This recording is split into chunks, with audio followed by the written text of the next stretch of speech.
Bonjour Isabelle, Bonjour Edith. je suis ravie de t'accueillir ce soir et de te présenter à toutes ces femmes solaires ou en devenir de solarité qui me suivent. Euh, J'avais envie de te présenter parce que je t'ai vue sur scène aux Magiciennes d'Oz à Toulouse il y a Ouais, quelques jours. Nous nous ouais. connaissons déjà depuis un moment et j'ai été très inspirée par ta façon de te déployer sur scène. Alors déjà, en quelques mots, est-ce que tu veux te présenter à toutes ces femmes qui vont te découvrir? Eh ben, merci d'abord Edith, hein, et bien volontiers. Alors, qui je suis? Aujourd'hui, en fait, mon travail, c'est d'aider les autres à prendre confiance en eux et à oser s'exprimer, à vraiment exposer qui ils sont véritablement. Donc, ce qui est amusant, c'est que quand j'étais plus jeune, je savais pas du tout que ce type de travail existait. Mais pourtant, c'était quelque chose que je voulais faire. Depuis que j'étais jeune, j'ai toujours été attirée par l'humain, le contact, découvrir l'autre, l'écouter. Ça m'a toujours passionnée. Et j'ai une chance inouïe parce que mon travail, c'est ma passion. Donc, en fait, l'étiquette de mon job, c'est coach et formatrice en prise de parole en public. Et véritablement, allez, je vais oser les grands mots, mais c'est comme ça que je le vis. C'est vraiment presque accoucher les gens de qui ils sont, les autoriser à être eux-mêmes. C'est vraiment ça. Et dans notre culture, il y a un besoin énorme parce que la parole est bridée pour énormément de raisons, culturellement, au niveau religieux, on est sur un terrain judéo-chrétien, et les gens ont du mal. Il y a comme quelque chose de tabou pour s'exprimer, et souvent, ils pensent qu'ils ne sont pas suffisants. Les C'est gens, vrai. hein, C'est c'est vrai que s'exprimer, c'est s'exposer. exactement, Et exactement. s'exposer, c'est difficile. Ce week-end, j'ai reçu 32 femmes solaires dans Oui, un atelier d'une journée et j'ai pu, à plein de moments, alors qu'on était dans un espace de bienveillance, voir, sentir à quel point, en dépit du grand désir de s'exprimer, quand je donnais la parole, le fait oui, que d'autres femmes soient là, d'autres regards, même bienveillants, soient autour, combien pour certaines c'était une souffrance que d'oser s'exprimer en public. Et je me souviens, moi je ne suis pas spécialement perçue comme une timide, même si je suis quand même quelqu'un de timide au fond, mais je l'ai dépassé. Tu vois, mhm, par exemple, quand j'étais il y a quelques années à l'INRES, il y avait 500, 800 personnes dans la salle et à un moment, on demande qui veut poser des questions. Quand je levais la main parce que je me disais, ça fait 20 minutes que j'ai une idée, j'ai quelque chose à partager, quand je levais la main, j'avais le sang qui descendait, ma ouais. salive qui disparaissait, la bouche sèche, et au moment de prendre la parole, mon esprit était vide. Je me suis dit, mais je ne vais pas y arriver. Et cette appréhension d'ouvrir la bouche pour dire quelque chose qui soit l'expression de nous-mêmes, c'est très compliqué.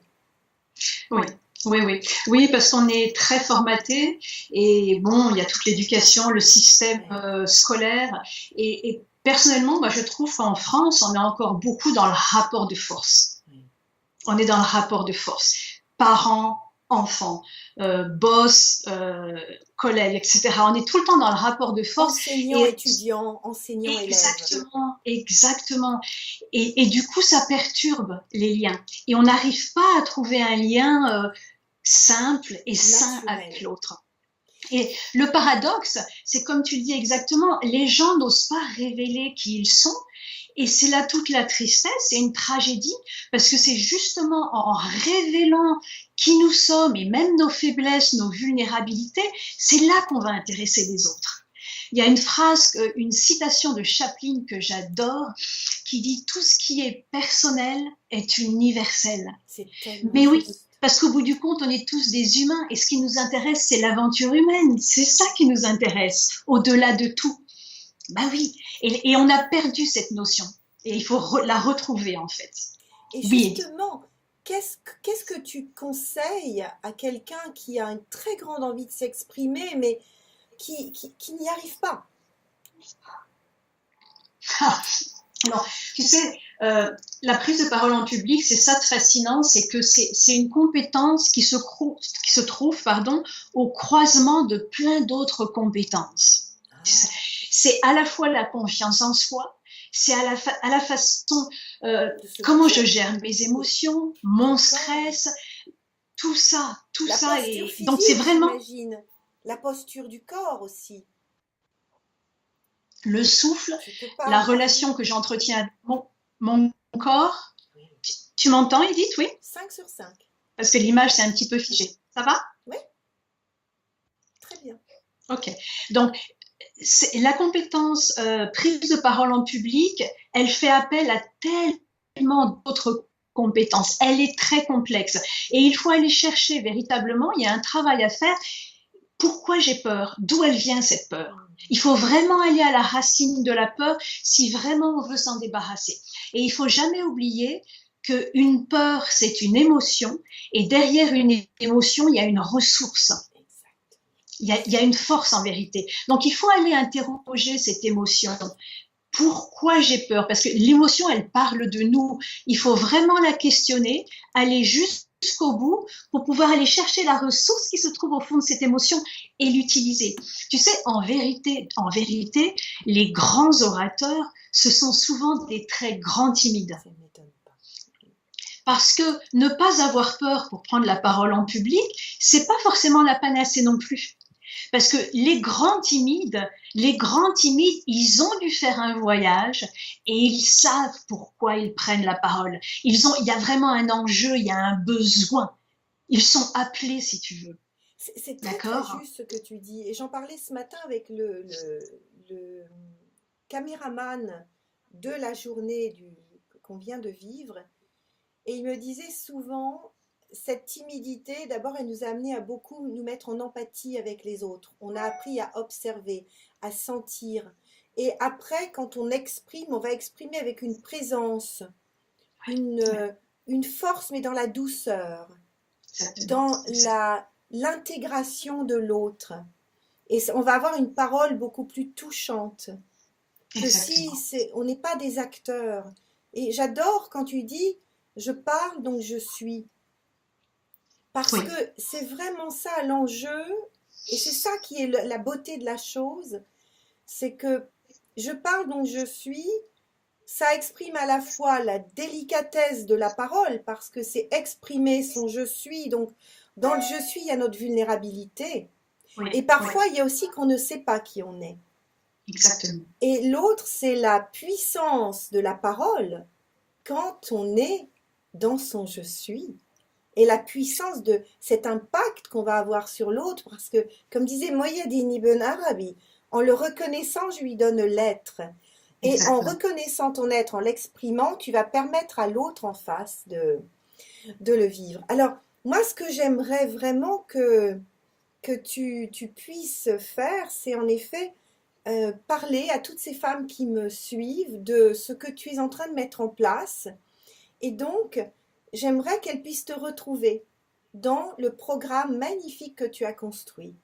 Et donc, si tu m'autorises, je vais mettre le lien en dessous de cette vidéo pour Bien qu'elles sûr. puissent te découvrir dans tout ce que tu construis, pour les aider à se trouver, se rencontrer, rencontrer la beauté de leur être et oser l'offrir au monde par la Oui, parole. oui, oui. Tu sais, la parole, c'est vraiment à travers la parole, on prend sa place. Oui. La parole n'est pas tout. Parce que tu parlais de qualité de la présence, et moi, c'est vraiment mon domaine de prédilection, cette qualité de la présence. Et je pense qu'on exprime des choses bien au-delà des mots.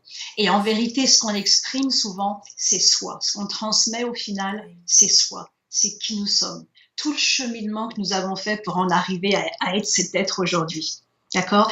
Mais malgré tout, la parole est importante pour se dire et aussi pour se définir. Oui. Parce que c'est à travers la parole qu'on se frictionne à la réalité, qu'on construit avec les autres et qu'on construit qui nous sommes aussi. D'accord? Et tu vois, il y a un mot que j'adore, parce que tu parles de la parole, et dans la parole, il y a les mots, mais il y a aussi l'éloquence de nos silences. Oui. Et Ah oui. j'ai appris quelque chose, moi, en faisant des conférences et en parlant, en apprenant à prendre la parole en public, ce qui n'était pas du tout facile pour moi comme pour la plupart des gens, c'est la gestion des silences, qui sont ces moments de connexion à soi d'abord, puis à l'autre. Et je sais que ça, tu le transmets aussi. Tu sais, dans le coaching, c'est fou. Les gens sont le reflet de notre société. Ça galope, ça galope, ça galope. Les gens ont peur et ils le disent parfois, hein, mais j'ai peur du vide, j'ai peur du silence. Alors que justement, si on veut donner du relief à notre parole, il faut travailler ces silences, il faut laisser ces espaces. Non seulement ça, si on veut vraiment faire un impact, si on parle trop vite, ce qui se passe, c'est que l'information ne va circuler que voilà, au niveau de l'intellect. Ça va rester au niveau de l'intellect. C'est intéressant, mais est-ce suffisant? Non. Si on veut toucher les gens, si on veut les mobiliser, il faut que l'information, elle descende et qu'elle descende au niveau des émotions. Et ça, il faut aller moins vite et il faut laisser des silences parce que c'est comme ça que la digestion se fait. Et à travers les silences, non seulement on donne du relief à ce qu'on dit, mais on permet aux gens voilà, de faire leur digestion et en même temps, moi j'aime bien dire, c'est un peu fou ça, mais j'aime bien dire que même on masse l'âme des gens, on leur permet des moments de relaxation, des respirations. Tu sais, finalement, un discours bien fait ou une parole qui marque, c'est un peu comme une musique. Tu as de l'andante, staccato, et tu vas avoir des mouvements très très doux. Et c'est aussi un rythme. C'est trouver cette mélodie de la parole. Tout à fait. Exactement. Ce que tu as sur scène. Pardon ? Ce que tu as sur scène. Moi, quand je t'ai vu te lever avec comme ça en volant, il y a levé le corps, il y avait l'émotion, il y avait l'enfant en toi qui se libérait. C'est vrai que... Écoute, je suis vraiment ravie de te faire découvrir à mes femmes solaires parce que, je peux vous le dire, c'est vraiment un cadeau que de voir Isabelle sur scène. Et donc, si elle peut vous transmettre tout ce qu'elle a appris et tout ce qu'elle enseigne, vous allez vraiment... ça va libérer en vous des choses extraordinaires. Voilà. Ah bah merci, c'est adorable. Donc, je vais mettre le lien pour qu'elle puisse te découvrir. Et puis, c'est vrai, tout ce que tu dis c'est aux confins de la confiance en soi, de l'estime de soi. C'est à la fois du corporel, c'est de l'émotionnel. C'est un rythme, c'est une mélodie. C'est se libérer du regard des autres. C'est comprendre que la timidité peut être un merveilleux cadeau caché. Et que peut-être que dans votre timidité, il y a une ressource insoupçonnée d'une parole empathique. C'est merveilleusement dit, Edith. Voilà. C'est merveilleux. Écoute, merci à toi pour cet échange. Je vais transmettre tout ceci à mes femmes solaires. Merci, Edith. Merci, à bientôt, merci. Isabelle. À très bientôt. Merci infiniment. Je t'en prie. Merci.